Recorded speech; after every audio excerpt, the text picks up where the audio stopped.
This is Amit Goswami, consciousness researcher, quantum physicist, and a quantum activist. The question before us is love and relationship. How does quantum physics answer questions about love? Relationship, maybe. Quantum physics has the concept of non-locality, signal-less communication. So indeed, one can say that whereas Newtonian relationship just takes advantage of local communication, quantum physics enables us to go one step further. If we communicate through consciousness, if we become entangled with the other, then we can occasionally even communicate non-locally. And indeed, in the dimensions of feeling, we often do that. We pick up each other's moods. You'll notice that if you have an intimate relationship and your partner is in a bad mood, no time you become in a bad mood. On the other hand, you will also notice that your partner may have a very jubilant mood, and then he can or she can lift your mood. So in this way, this is something that may be non-local. But be aware, don't jump into conclusions, because brain also has mirror neurons that mirror the other's behavior. So often the local behavior, the negative part especially, comes from the mirror neurons. But whenever you're having a positive feeling that you are sharing, then there is this question that, are you communicating heart to heart? So non-locality indeed goes a little distance, because we now recognize that feeling comes from purely quantum energy. It's non-physical, it's not material energy. It's not like any of the energies that you know, radiant energy or potential energy in oil. It's not anything like that. This vital energy. Energy of vitality is non-physical. It comes from liturgical fields or morphogenetic fields which are connected with form and function of organs. You will notice that you feel the feeling in close to the organs that the feeling is related to, the organ function that feeling is related to. For example, the feeling in the heart is related to me versus not me distinction going away, which is indeed a feeling that you are me, you are mine, I am yours, and that is what we call romantic love. So indeed, in this way, quantum physics, quantum energy, these things are enabling us to understand some aspects of love. The very interesting question is, can we take this further? In the spiritual tradition, they say you can open the heart so much that you can love anyone. You can love unconditionally. These things are very intriguing. Are there such things? Can the heart be opened further? Can the immune system function extend beyond just this simple response of romantic love? If the immune system function suspends itself, which is when romantic love can occur, can also unconditional love occur? What is the further conditions that we have to satisfy for heart to open to that extent? And one thing is becoming very clear. We don't even hear the heart most of the time. We don't even hear the heart because the brain and its reasoning, thoughts, they drown out all the little voices of the heart.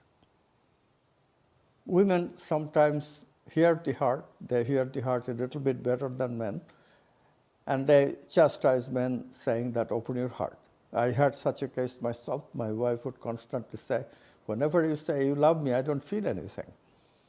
Try to love from your heart. And I would try, but I didn't know what she means. It took me some time to understand and conceptualize the concept of vital energy. When we understood the scientific nature of it, then it actually became easier. Because I'm a thinking person, I need a reason, a scientific reason to do anything or believe anything or trust anything. So I became a believer, and as soon as I became a believer, because I knew the causal relationship of non-physical fields and feeling, I knew the causal relationship that consciousness has with the body, and those knowledges that I discovered from quantum physics helped me to investigate love in the heart. But still, what is the reason there is still a part missing? Because in order to know, you need a knower. We have a knower in the brain. We know this, and I have been talking about this since my first book, Self-Aware Universe. But that requires a memory apparatus and a cognition apparatus. Brain cognizes by knowing with the mind, and indeed there is also memory apparatus in the brain, and therefore the combination gives you the ability to have a self. Can a similar combination exist in such a simple system as thymus gland, which is the seat of the me, not me distinction? It was very hard for me to find a memory system. Cognition, yes. The heart cognizes with feeling. But how does it memorize it? And then a recent discovery filled in the gap. Recent discovery was that there is a little brain in the heart. And that contributes to the immune system's ability not only to cognize, the thymus gland's ability not only to cognize, but also to memorize. And the cognition of memory reveals itself as the ability of experiencing itself separate from the rest of the environment. This is a big breakthrough. And indeed, very soon after that, with some creativity, my own heart opened. I found that I can hear my heart independently of my brain. I was talking to a woman, and she was very discordant with me, but indeed, I realized that although my brain is saying, no, no, no, this is not right, you just reject this woman, she's not going to agree with you, but I distinctly heard another voice, not in the reasoning voice of the mind, but a feeling. And that feeling was continue, love. That was the feeling. This is okay. This is going to be okay. Heart overruled the brain. I was very surprised. I went along with the heart, and it worked. It was useful. It was in accordance with the movement of consciousness. So my suggestion is that, people today equate sex with love a lot. Now we have studied these sexual energies, and sexual energies are controlled by the brain mostly, and that is not a good thing. That is not a good thing because love is not a rational thing. It's a feeling thing.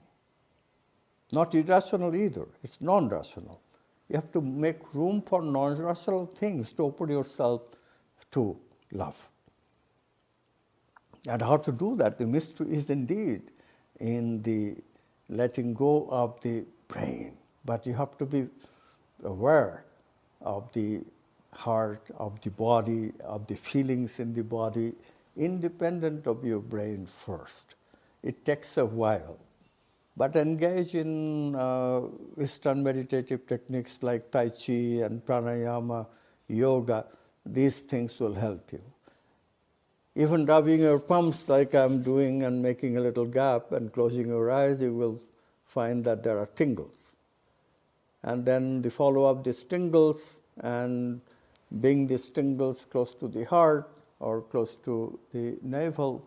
These are called chakra points in the East. Will give you direct access to the energies of the heart and energies of the navel. These are the places where we feel love. Navel is where we feel self-love. Heart is the place where we feel other love. And this other love is not romantic, sexual, no. This other love can be independent of sex. Sex is a choice. Wouldn't it be nice to love everyone? I know many of you would like to do that. And then doing that, the secret of it is all these things that I'm saying.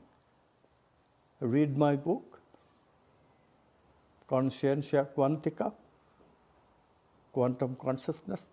It will have this and many other answers to puzzling questions. Thank you.